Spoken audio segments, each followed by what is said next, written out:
Hello, hello, people waiting in the wings.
How's it going, Thomas? Good morning.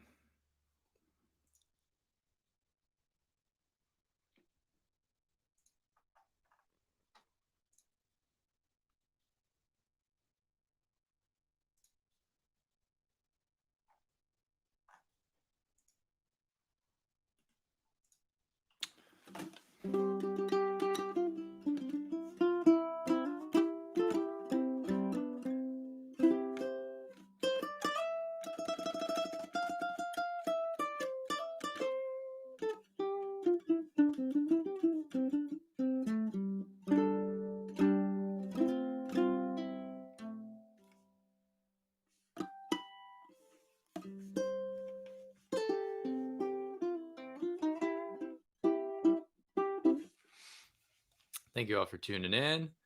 This is the pre-roll part of the show. Wait until the hour comes along and then get started. Where's everybody tuning in from?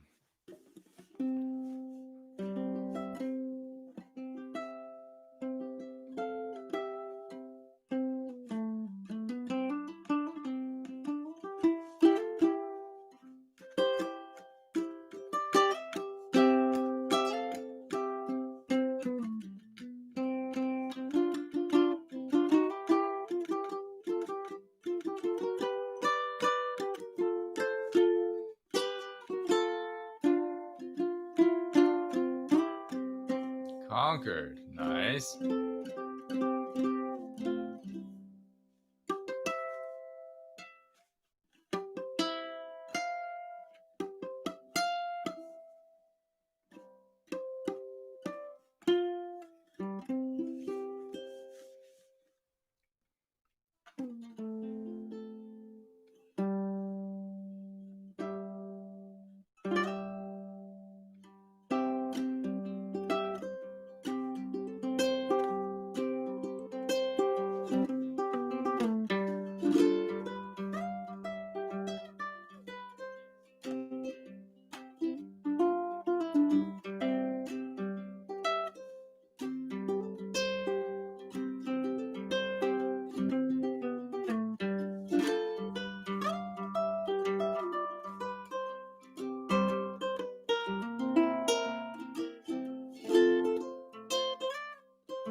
morning, good morning. Welcome to Brad's little live stream lesson. It's a lovely sunny day here in Hawaii.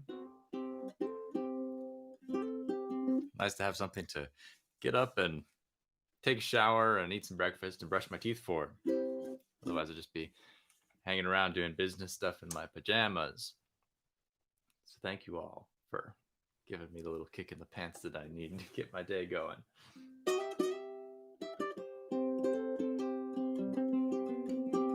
Aloha, Amy. Welcome, welcome. New Jersey.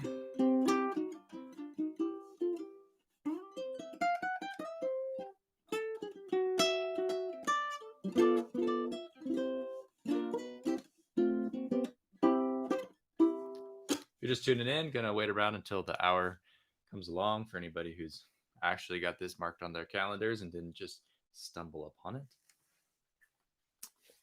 I don't need to be wearing those.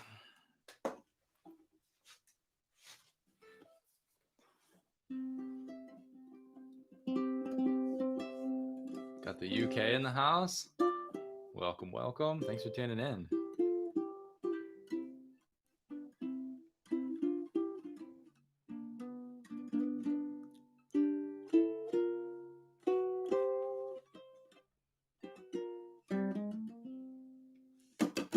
Anybody have a chance to work on the one finger per fret exercise I showed off last week? You're just playing one finger and working on your coordination as a warm-up exercise. The different picking techniques, you can go all down, all up, all back and forth. So 1, 2, 3, 4, and then you switch strings. 1, 2, 3, 4. 1, 2, 3, 4. And the idea is that you use all 4 fingers instead of just scooting one up. Aloha, Mark. Good morning. So if you want some sort of a challenge, you can go thumb index on your picking, and this hand does the same thing. So you'd be going thumb index, thumb index, thumb index.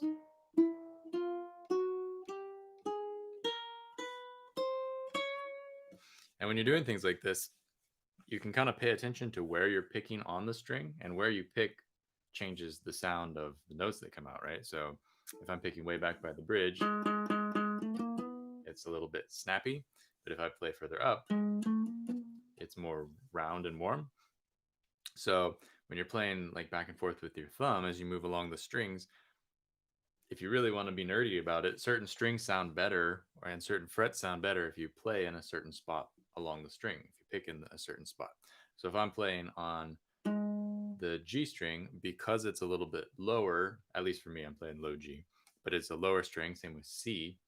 If I play a little bit further back, I get a brighter sound. But as I go up to the higher strings, which are kind of naturally brighter and have more natural harmonics, if I go up a little bit, pick a little further towards the headstock, I can kind of round that sound out and control my kind of tonal balance across all the strings. And that's sort of an advanced thing, but if just the playing of this is a little bit boring, you can think about where you're picking on the string. So for example,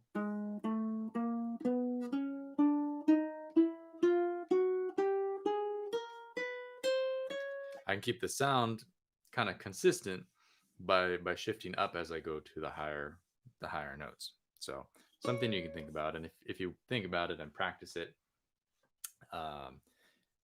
then you'll get used to just doing it automatically. Like I'm always moving around as I play, especially like I actually heard it was Bobby Ngano. I took a steel guitar class from him, but he said the nicest, roundest place you could get a sound from when you pluck the string is right in the middle of the string, like in between the perfect center between the bridge and whatever fret you're playing.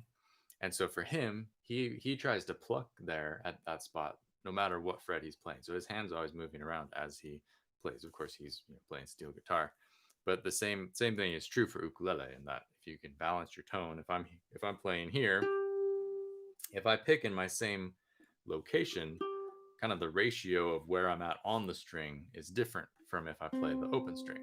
Right? If I play the open string, I'm maybe like a quarter of the way along the string if I pick here. But if I play on the 7th fret, I'm more like a third of the way along the string. And that's a big difference if you're getting really nitty gritty about it. So, random nerdy thing to think about. Yes, this would be a great place to practice hammer-ons. You could do every, and a hammer-on is just when you add a finger without picking, you kind of ram it on, and this hand only picks once, right? You could do like,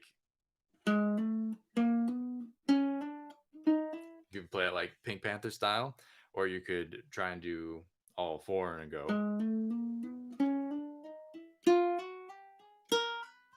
And that's great practice for getting your hammer-ons whipped into shape.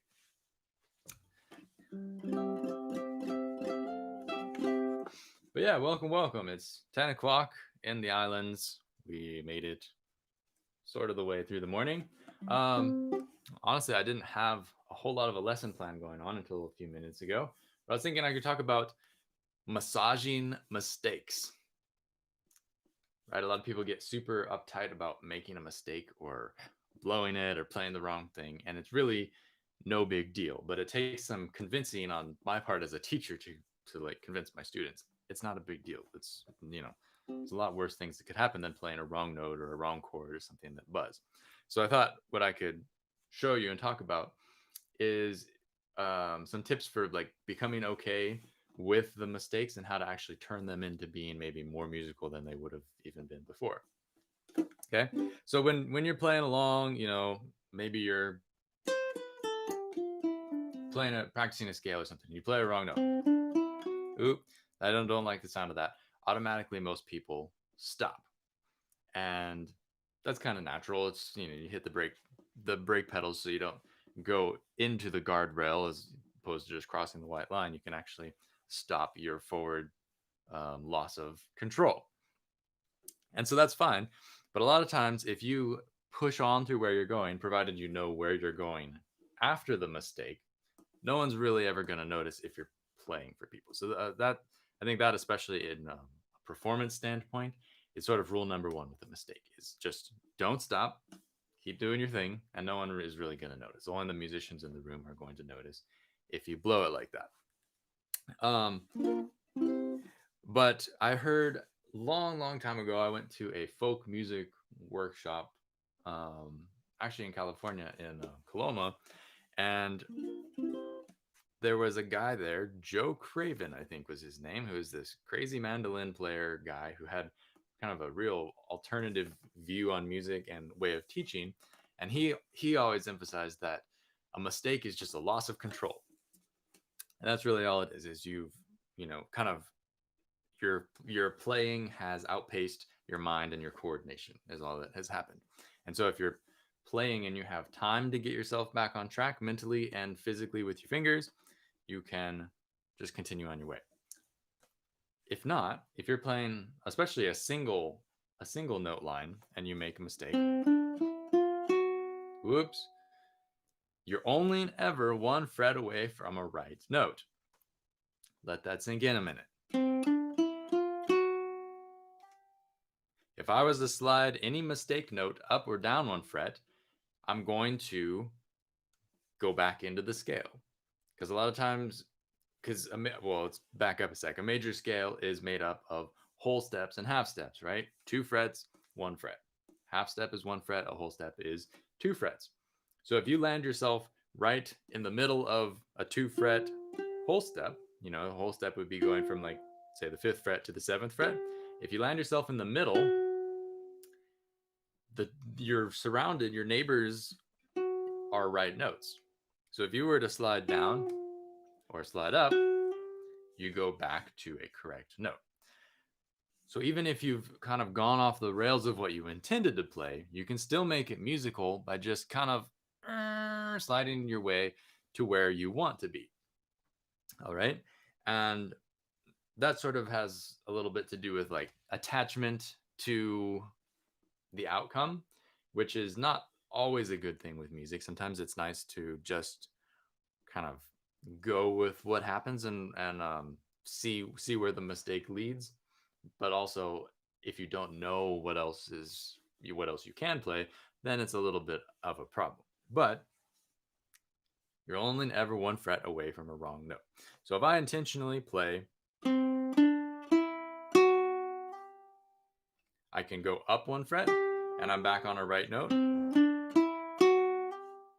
or I can go down one fret and I can continue on my way. And with just kind of a little bit of a slippery slope that I played a wrong note, then I went to a right note. And all a wrong note is just extra tension on your ear. It's like, that doesn't sound quite right. But if you go to a right note after that, think, oh yeah, it sounds fine. So a lot of times, like especially in Hawaiian music, you end up playing more wrong notes than you would ever expect.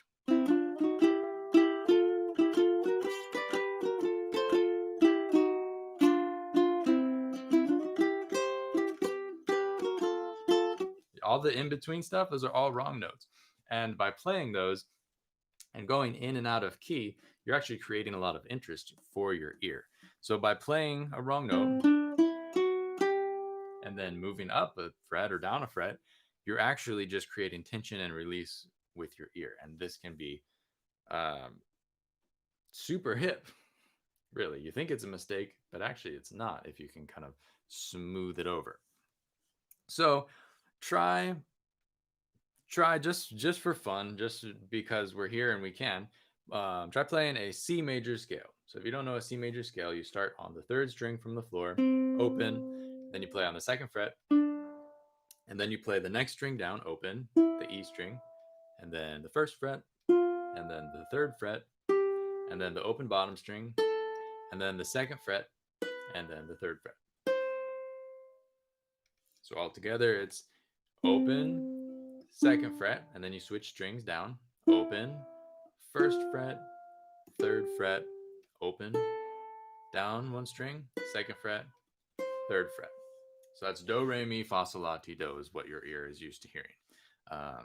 That's the major scale. That's what all Western music is basically built on. So if you play something outside of that, it's going to be really super obvious once you have that sound in your ear. If you play a wrong note, it's like, it's like kind of that real abrupt tension of hearing the wrong thing. But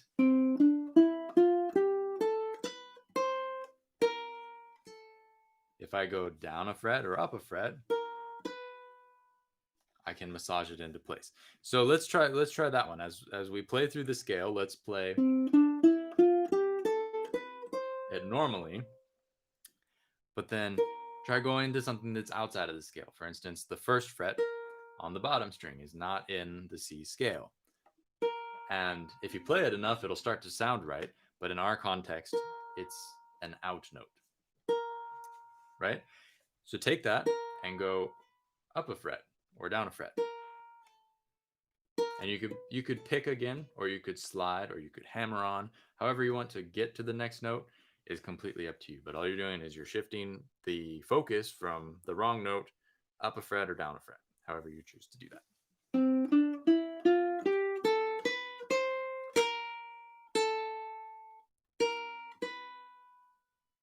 And that can be an interesting thing to try with several different notes. For instance, let's go through the scale, get your ear accustomed to hearing the scale, and then try it again, but land on the F sharp on the second fret of the E string. I can go up a fret to be safe, or I can go down a fret to be safe. And if I do it like that, it's just like, it's more like hip than wrong. And so if you can recognize a mistake and shift your finger quickly enough, you're going to be able to massage it into sounding more hip than it otherwise would be if you like stomp on the brakes. Oh no, we played a wrong note. Just slide it and you're going to be in pretty good shape.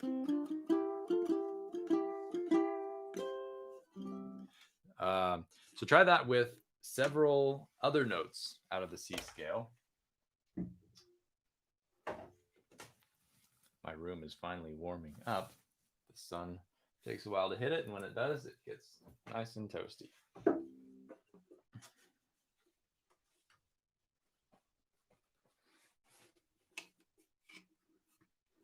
This is another reason why playing through the chromatic scale, like we talked about a couple weeks ago, is useful in getting your ear used to hearing all of the notes. And so a chromatic scale is just playing every single note. So you could play them all on the C string, and you would just go one note per fret.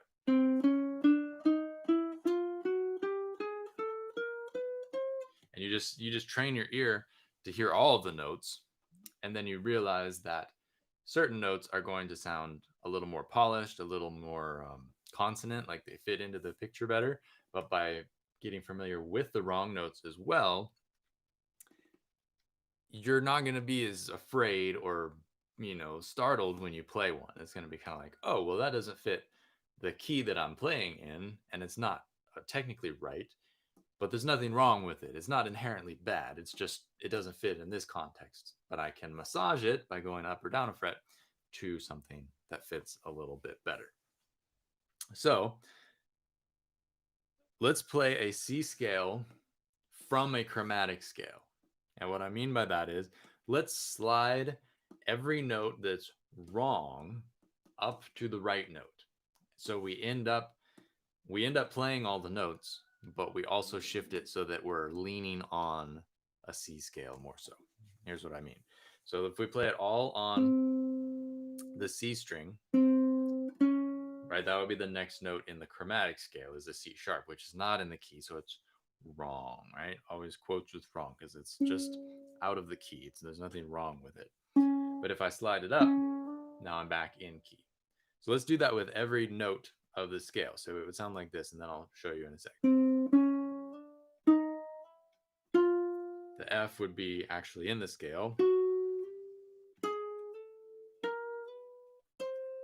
It still sounds kind of chromatic, but you're in your brain, you're moving each note into the correct place.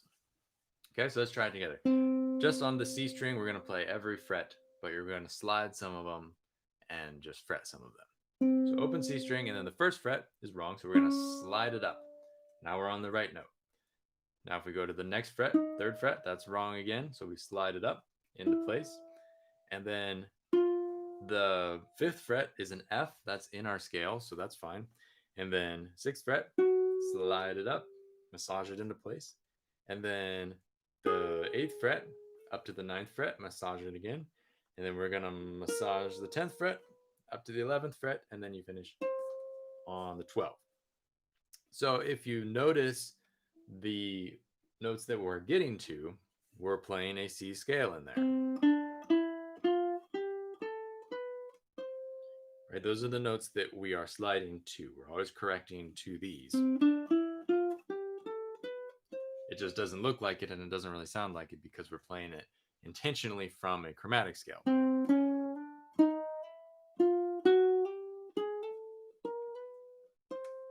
If you change the timing, it's a little more obvious.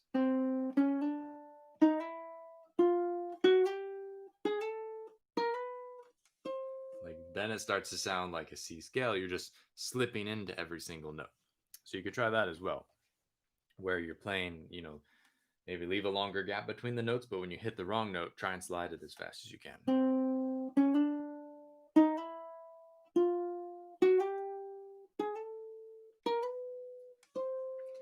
And this is super abstract. There's not really any, I don't want to say not any point, but it's kind of something you're more encouraging your brain to become okay with these sounds and be okay with playing the wrong notes, playing out of the key, and just kind of fixing the problem as you go. Any questions about that? And the one fret away, slipping back and forth to find right notes or notes that are in the key.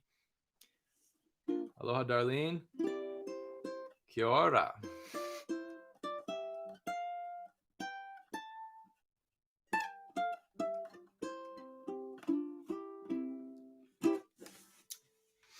So remember, bottom line of this lesson, if I could send you away with just one thing, is you're only one fret away from only and ever one fret away from a in key note.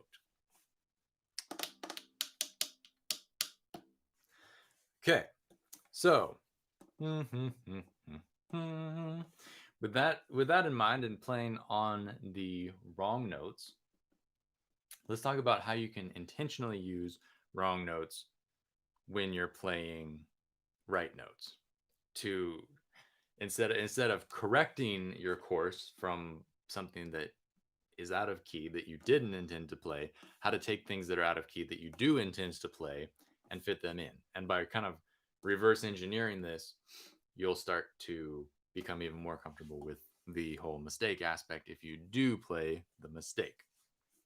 So we did slide into the scale, but something that it's kind of a Hawaiian thing. I'll show you a trick from Hawaiian music. Is anytime there is a note that is a whole step away from the next note, you can walk it chromatically, starting note, middle note, end note. What I mean by that is if I play a C scale, every time there's a whole step in the C scale, which is skipping up 2 frets, so C to D, D to E, then we have a half step to F. We wouldn't do anything chromatic there because there's no room to do anything chromatic. Then you have a whole step, whole step, whole step, half step. Anywhere there's a whole step, you can chromatically walk between those notes to get some interest and add some flavor to what's happening. So just so we're looking at an obvious one. Let's go back to the C major scale. On the E string, we have the obvious whole step jump from F to G. Try and walk that one, where you would play the middle note, the wrong note out of key.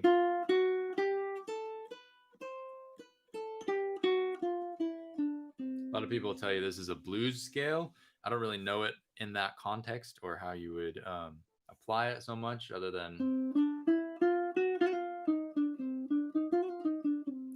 it's by leaning on those out notes, you can get some different textures. But in context of like Hawaiian music,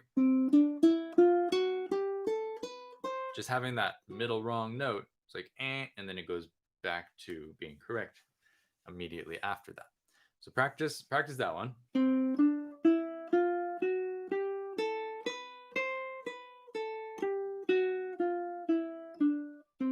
It's kind of funny to play that when you have an added notes. Now you have nine notes in the scale. Let's try a different one. Instead of playing the F sharp in between the F and the G, let's go up. Let's play A sharp to B. So it would sound like this. So basically now you're just playing from A chromatically up to C.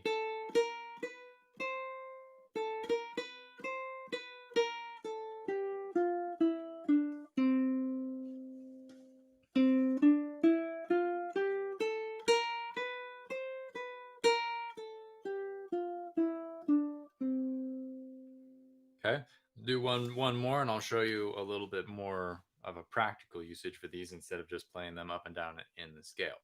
A really common one is going C, D, and then walking from the D. So in this case, you could play D, D sharp, and then go to the open E, or you could play all on the C string, and then you would just play this E on the 4th fret instead of the open E. Those are the same notes, right? So 4th fret on the C string is an E, open E string is also an E. But depending on what you play and how you play it, it might be easier to stick to one or the other. For instance, if I go C, D, D sharp, E,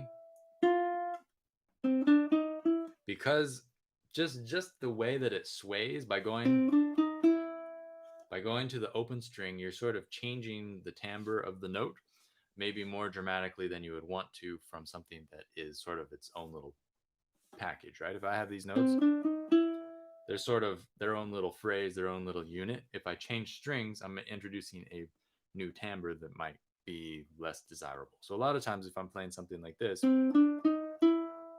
I would play up to the E on the C string, even though the open E seems like it would be easier, it might not fit the sound that I want. So in this case, try playing it like that, and use your last three fingers to play those three notes. So it'd be C, D, D sharp, E, and then your first finger would come down to the first fret on the E string to get the F. And then we go back to normal.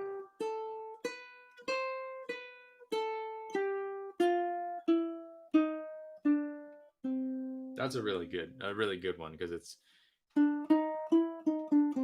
that wrong note or that out of key note there is kind of a strong flavor, but also it's not incredibly exotic as far as strong flavors go, I guess you could say. That's sort of a dumb way to put it, but it works for what we're doing.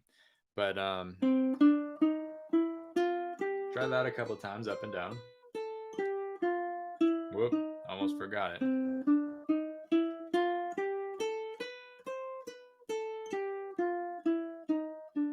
And just making that transfer from your first finger to the pinky is super good practice too.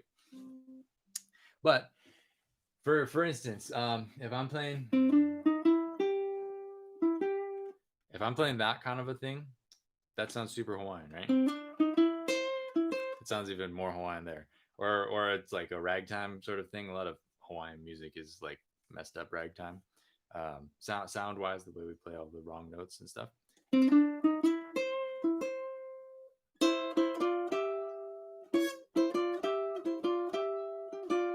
However it goes, is that the entertainer or something? But you can play that by using that wrong note in there. It wouldn't sound the same at all if you just played.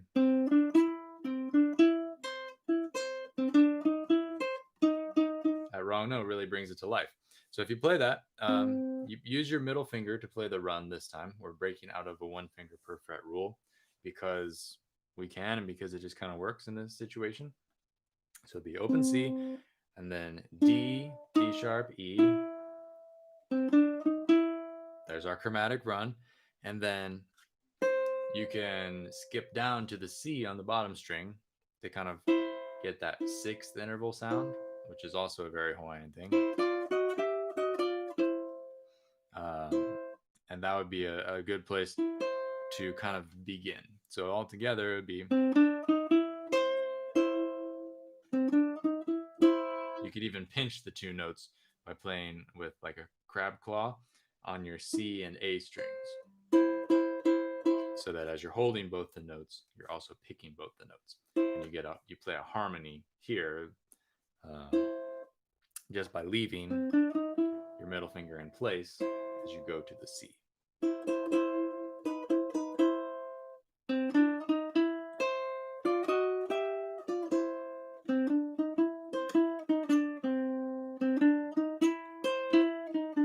Let's add another note in there so it makes more sense rhythmically. Try playing that one. So that would be like if you're playing over a C chord, you could play this as like a little fill. So it'd be basically what we did, except here, go to the third fret on the E string, which would be a G note, and then go down to the C. And just by adding that, we'll kind of fill out our timing. Okay, so slower. So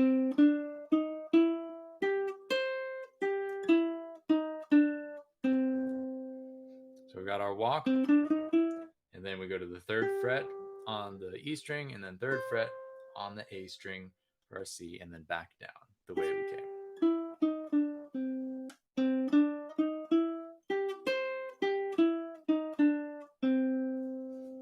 Sounds hip, right? If we were to just play, it sounds more like a nursery rhyme melody where it's like super cut and dried, and I don't want to say boring, but kind of more plain than the other one. So by having that wrong note, even though it only happens like once on the way up and once on the way down, it just kind of like ta-da, makes it better. And if you want to lean into them different ways, you can do that. There's a million different ways you could phrase this, and we'll talk about phrasing hopefully, if I remember, in a little bit, because phrasing is also a way that you can massage your mistakes. If if I were to lean on it differently, you could like dig in different places, and the notes are the same, but you kind of change the rhythm and play with the rhythm to create more emphasis in certain places or a certain sway with the notes. And that is just practice. But don't feel like I've shown you like some notes here that work and a common timing that will kind of get you going at the start, but you could play it a million different ways. You could phrase it, make some notes longer, some notes shorter. Okay, so that's an intentional use of a wrong note.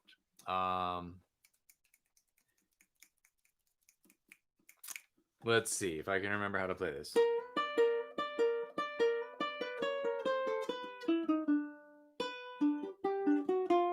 That's a solo that Herb and I were goofing around with a couple years ago at Uncle George's workshop. That Uncle Ledward Kalapana plays this on one of Herb's songs, and it's just this real balls to the walls Hawaiian slack key solo lead work that Uncle Led does so well. But he plays so many wrong notes that work to make it so interesting. You could never play this kind of a thing with normal notes. But right here, I'm going to start on a wrong note. And then you go to a right note.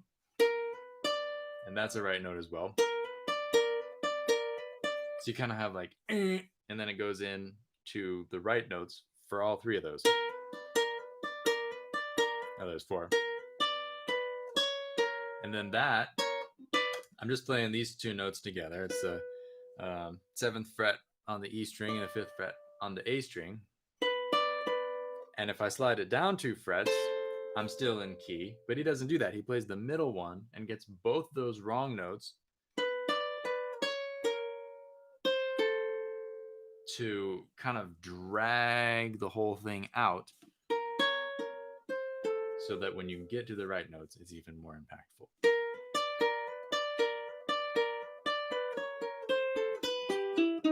There's another wrong note.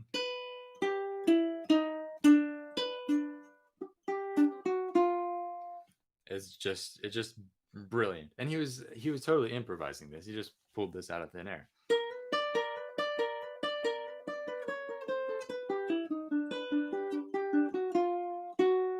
There's another wrong note. No, I'm sorry, that's not a wrong note. That's a wrong note, but it is a 7th leading to C. So this is in the key of G.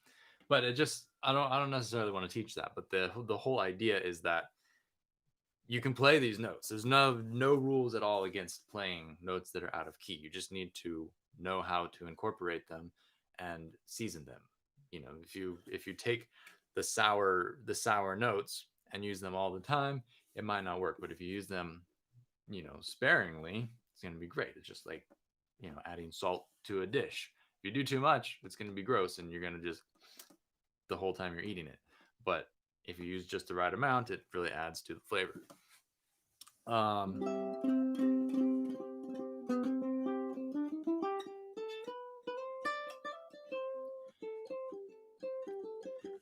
Live Ukulele shirts. While it's brought up in the chat. Yes, I'm actually working on. Okay, so backstory. I got on a site. I had them print some shirts. I sent it out in the newsletter. I linked to it. But now that I've had this shirt for a while, I've washed it a few times. I don't quite trust the quality, and I don't want to promote that forever for everybody. So I'm actually looking at a new t-shirt printer. Sign up for my mailing list on liveukulele.com. If you're not already, I will be sending out info about those when they're available. Thanks for asking. We've got Oregon in the house. Good morning.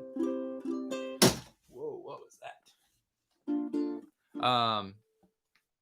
Any questions about that chromaticness stuff?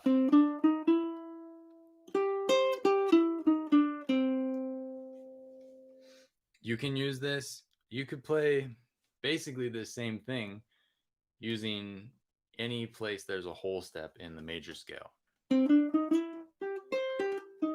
That'll be one.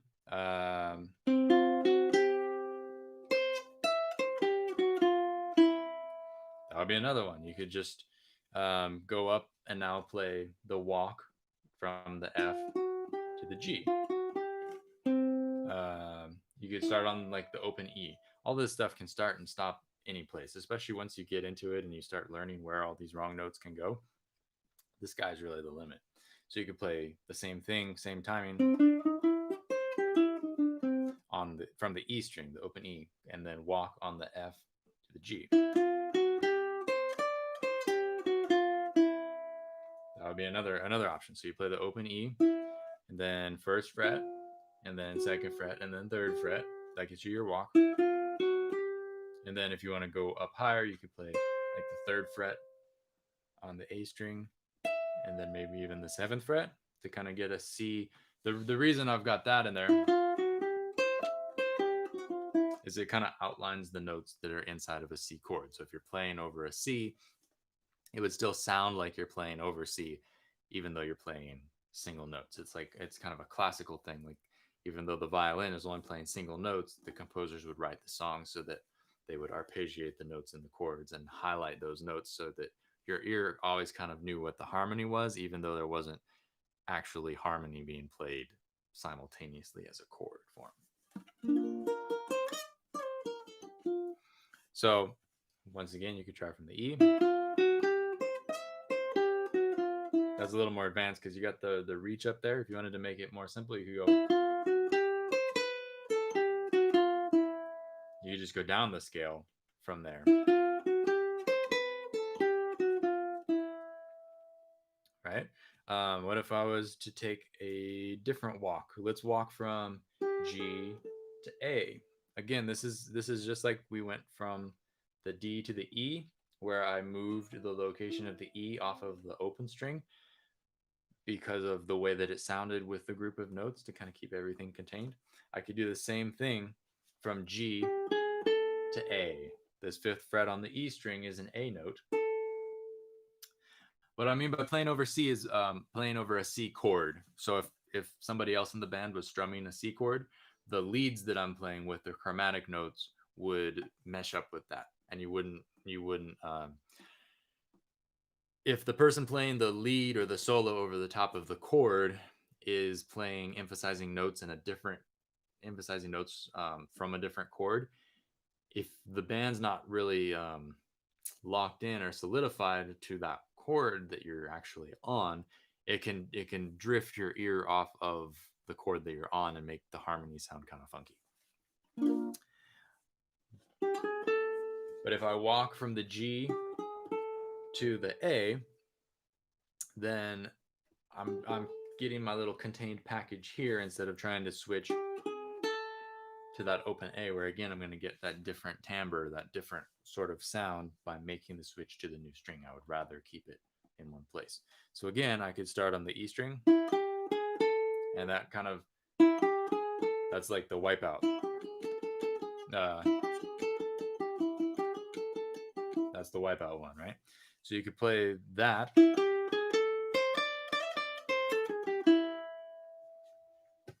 That would be a different sort of thing. So you're on the start on the E string or start on whatever string you want and play G, G sharp, A, and then really whatever filler notes you would like. You could play C and do the arpeggio thing again.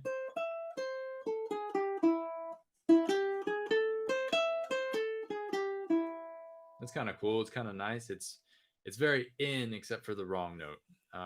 So that would be E, and then third fret, fourth fret, fifth fret walk, and then third fret on the bottom string C, and then you reach up to the seventh fret.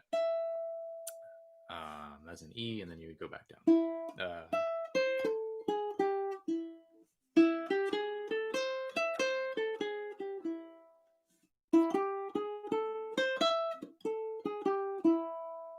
Right, but all these filler notes, they can be anything you want. You can change any one of these and alter it. For instance, I could start on an F note.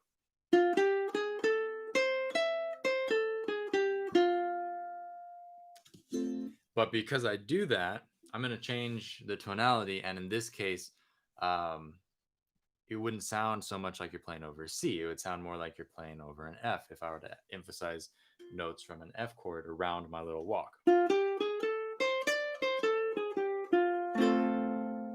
right? That sounds more like it's playing over an F chord. And depending on how you change the notes, like if I start on E,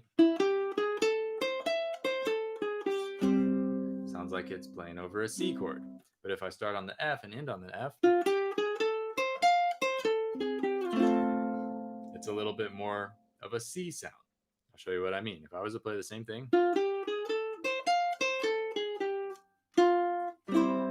it doesn't really match with the C chord because I've changed the notes that I'm emphasizing, which is why if you are playing in a song and you have the chord that you want to be playing over, uh, take that chord, pick a note from the chord, any string that you like, and then find a walk somewhere nearby on that string or on the next string, right? If I play C, any of these notes in the C chord I can pick individually. I can play any of those notes and start some sort of a run from them. And what I could do is take any note from the chord and play a run, maybe the next whole step zone above it. So I could go C, D, D sharp, E. That could be a little run thing, but it's going to work over C because I've got that note in the chord. I'm just borrowing that note from the chord that I'm playing over in the song. Right? So if I'm and what I mean by borrowing from the song is if I'm playing Goodbye Joe, we gotta go, me oh my oh. Right? That chord that I'm on where the song is gonna sit, that's the chord that I'm targeting in my leads. So if I'm on the C chord in the song, da, da, da, da, da, da, now I'm on C. Da, da, da, da, da, da.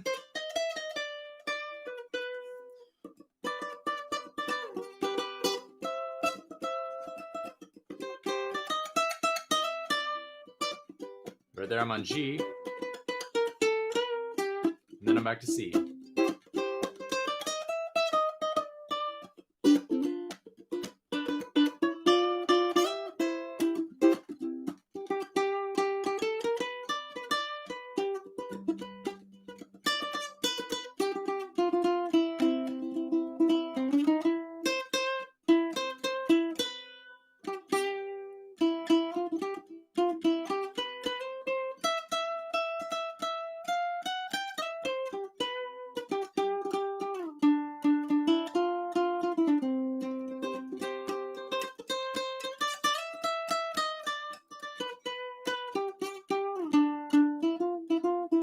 The idea is that while I'm playing the lead, I'm emphasizing enough notes out of the chord that your ear hears the chord change, even though I'm not playing the chords, because I can't, I'm not James Hill. I can't necessarily play all the chords all the time while I'm playing lead.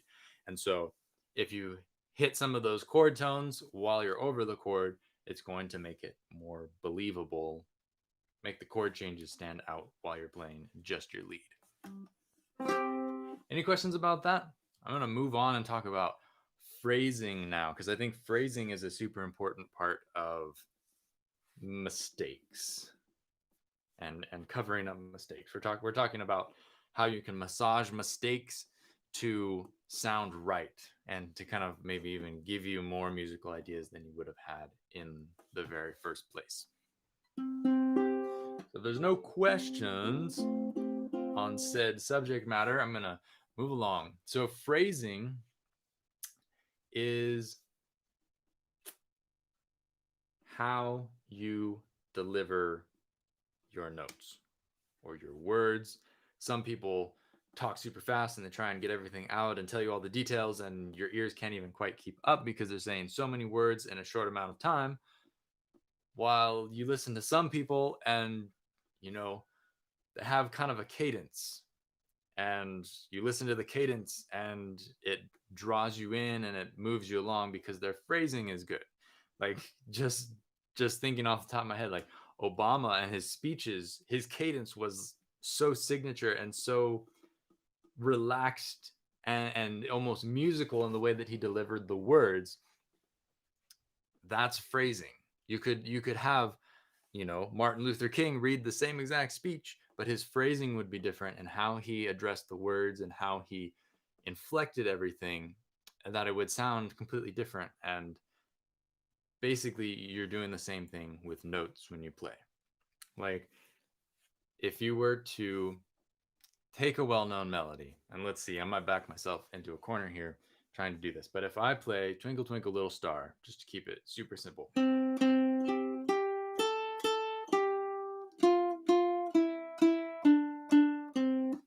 that's like the bare bones, dry, boring version. That's as straight as you can play. Well, as straight as I can play it in one go intentionally. In that sense, that would be like the computer robot version.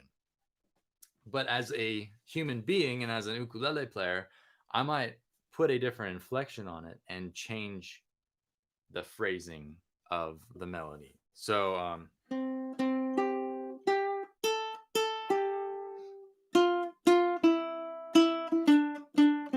it's still like it's still the same melody, but I've moved some parts of it around and made some things longer and some things shorter to kind of give it a little more sass, make it a little more interesting, make it more signature. And so how phrasing can save your butt when you make a mistake is that if you get stuck in a corner when you're playing and you run out of basically compute space in your brain and your fingers, and you're just jammed up, not able to get where you need to go or where you need to get, then phrasing can actually give you more time, because all of a sudden you have you've used up your quota for that note that you got stuck on. But if you catch up in the next bit of notes and stay in time with the song, like in the bar, say you're trying to play, and keep your timing within a bar, you could play the first note long and the rest of the notes shorter and still fit it in and still get out of the bar in time to stay with the timing. And so if you practice doing this, you can give yourself a better chance of catching up in a reasonable musical way when you do need to pause on a note and go, oh, what is the next one? I can't remember what the next one is. Obviously, it's not going to take that long. If you have to take that long to remember the note, you still might be in trouble. But that happens in a blink of an eye. And a lot of times you're just like, oh, yeah, right. And you remember and you move along. But if you try and move along using the timing that you had before, if you were to play it correctly, but you still had to pause long on one note and then you played the rest of it the same, you're basically just propping up bulk space in the middle of the song and changing the timing of everything that comes after it. Right? If I go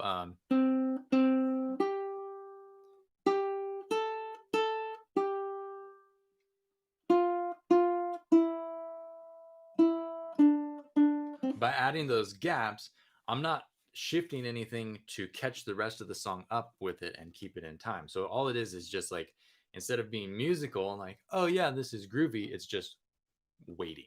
That's all it is. So instead of playing, I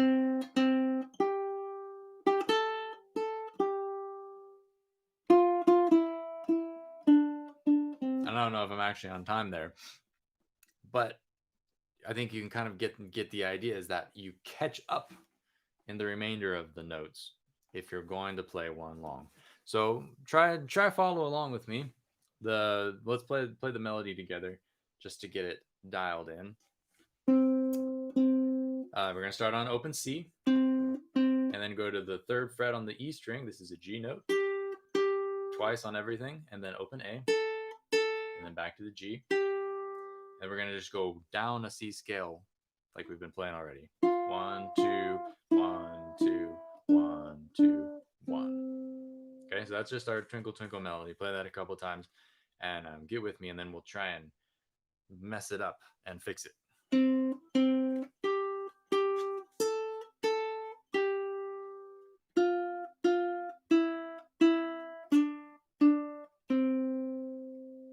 One more time.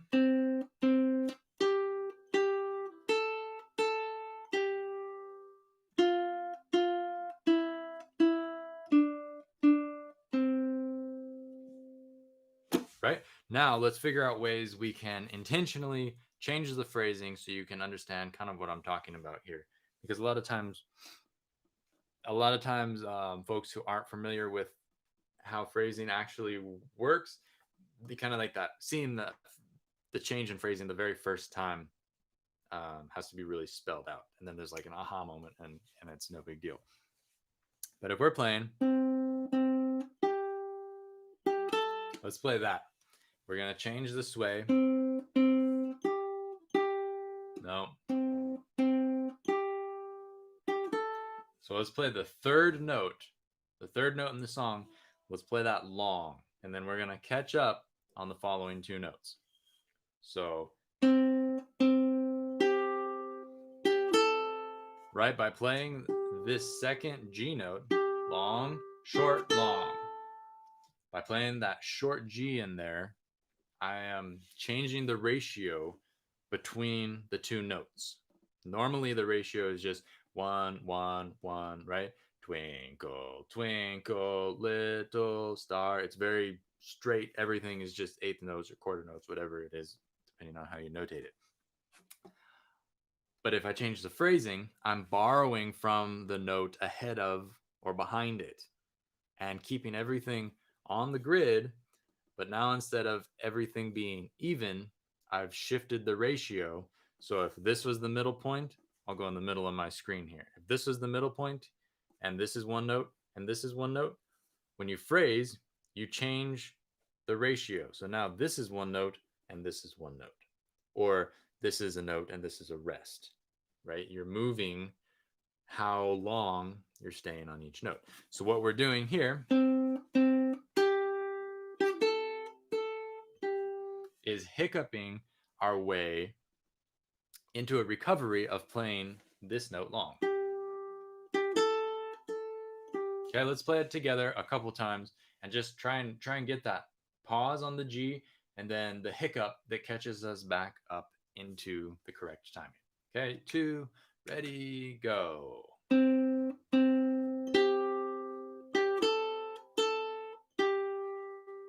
we go down the scale. One more time. Twinkle, twinkle, little star. Then we go down the scale. I wonder what you are. Right? That little hiccup, it could be a mistake. You could unintentionally do that and still save your butt by playing that second G quickly and getting to the A on time. Because in this case, if we were to count this, and I think the song is notated probably in quarter notes. So if we're counting 1, 2, 3, 4, 1, 2, 3, 4, 1, 2, 3, 4. If that's the timing, that means that when we get to the A note, the bar changes. We start at 1 again, right? 1, 2, 3, 4, 1, 2, 3, 4. So that would be an important catch-up point, is at the beginning of the bar. If you can get on the 1, you're in good shape. But if you don't get on the 1, then you have a problem. So that's why if you can cheat whatever notes you need to between your goof up note and the 1, you're going to be able to save face at least a little bit. Okay, and that's what we're doing there. Is we're playing 1, 2, 3, 4. So we get to the A on the 1. 1, 2, 3, 4, 1, 2, 3, right? So you skip your way home and save the day. Let's try changing the phrasing in a different place. Let's add to that we've done already. So what would be a good one?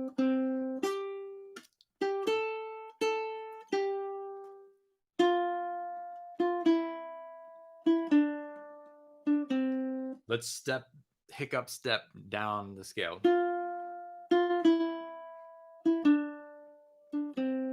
Let's try it all together. See if you can pull that off.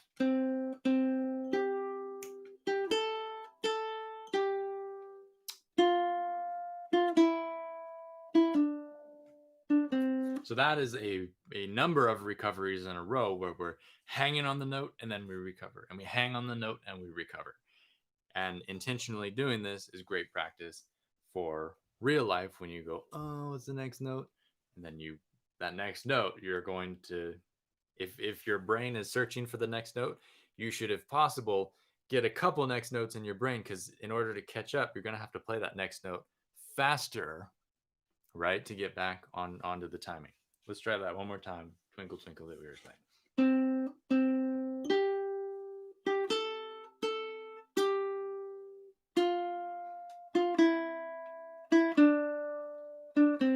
One more time.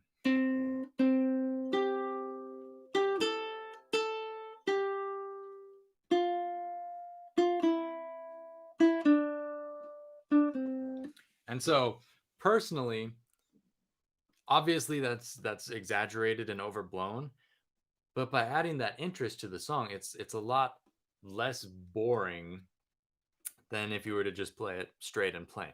So I think that's something that a lot of people get worried about, is they worry about playing something like to the T, exactly as it's written, exactly as it should be, when you actually can add a lot to the song and bring a lot of life to it by changing the phrasing and changing how you address the notes and how you approach the notes.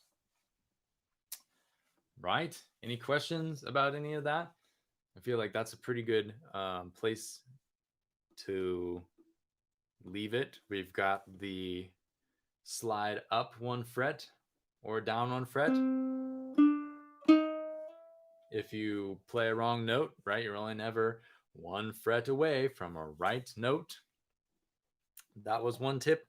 The other thing we talked about was kind of reinforcing that by playing chromatically. Whenever you have a whole step in a scale, when you have a whole step distance between notes, so there's a fret in between, you could play the fret in the middle.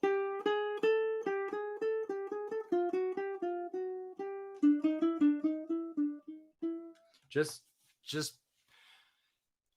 my bottom line thing that I try and encourage people to do is try things. Just experiment, see what works, see what sounds good, see what doesn't. If you don't try it, you'll never know whether it works or not.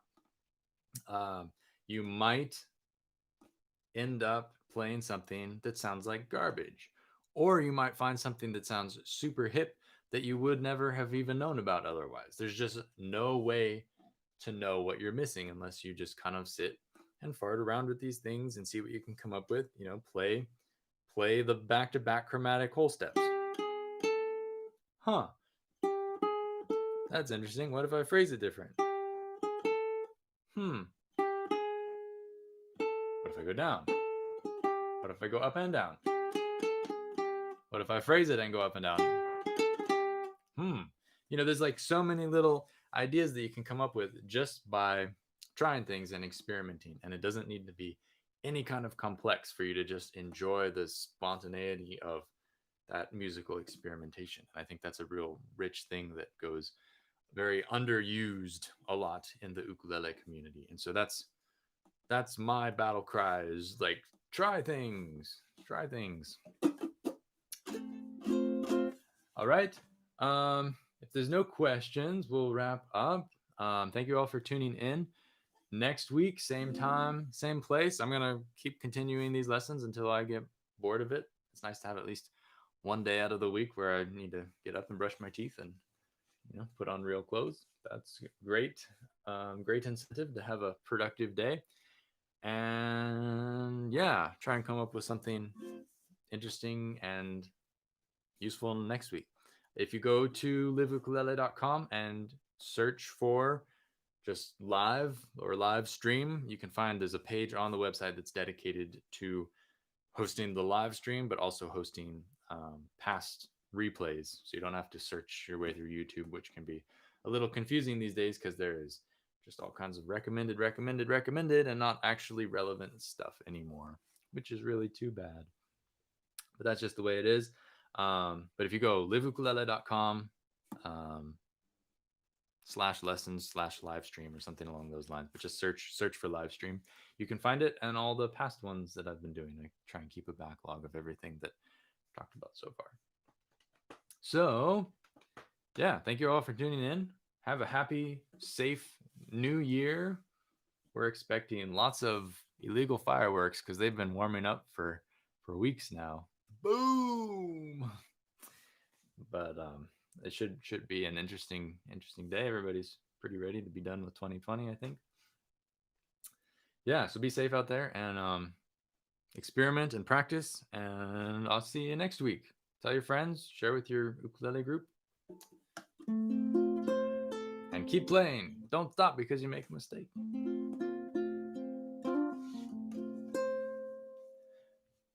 Okay, take care, everybody. Aloha.